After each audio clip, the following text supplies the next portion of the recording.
Dear IWC aficionados, it's a real pleasure to welcome you to a second series of short movies we are going to dedicate to the high watchmaking at IWC. So in the next couple of movies you're going to see, we will talk about our Tourbillon retrograde, our Tourbillon constant force, about other specialities like the perpetual calendar, chronographs, etc., etc.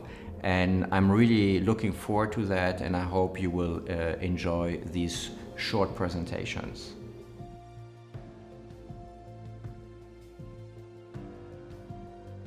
The tourbillon.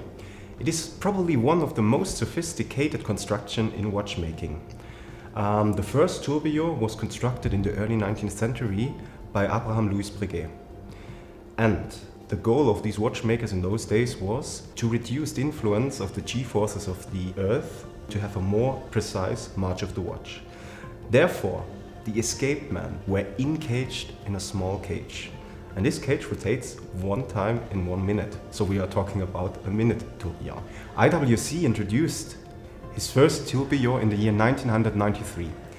And it was the famous Il Destriero watch in those times, the most complicated wristwatch in the world that had a tourbillon in it. And we are very, very proud that the construction of the tourbillon was made here in-house in the watchmaking school.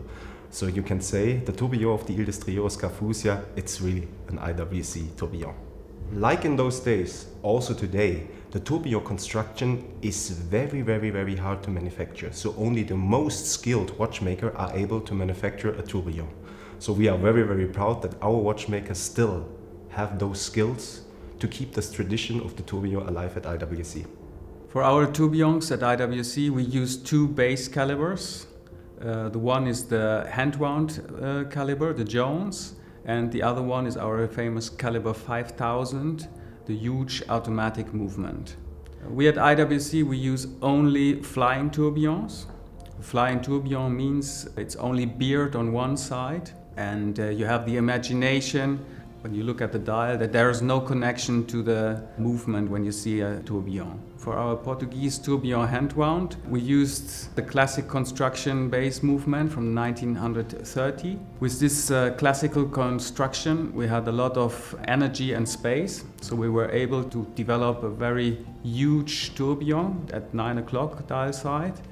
And we had also a lot of energy, which enable us to enhance the original 2.5 Hertz of the movement to an exceptional 4 Hertz, which brings also a lot of additional precision into this movement. The tourbillon, which we use on the automatic movement, is the one for the Portuguese tourbillon Mystère Retrograde. The reason why it's called Mystère is because it's also a flying tourbillon. But here, very special, the so-called fixed second wheel is black coated. And with this, we have the imagination that there is no connection to the base movement. The connection seems to be invisible. These features makes this watch a very special masterpiece of our collection.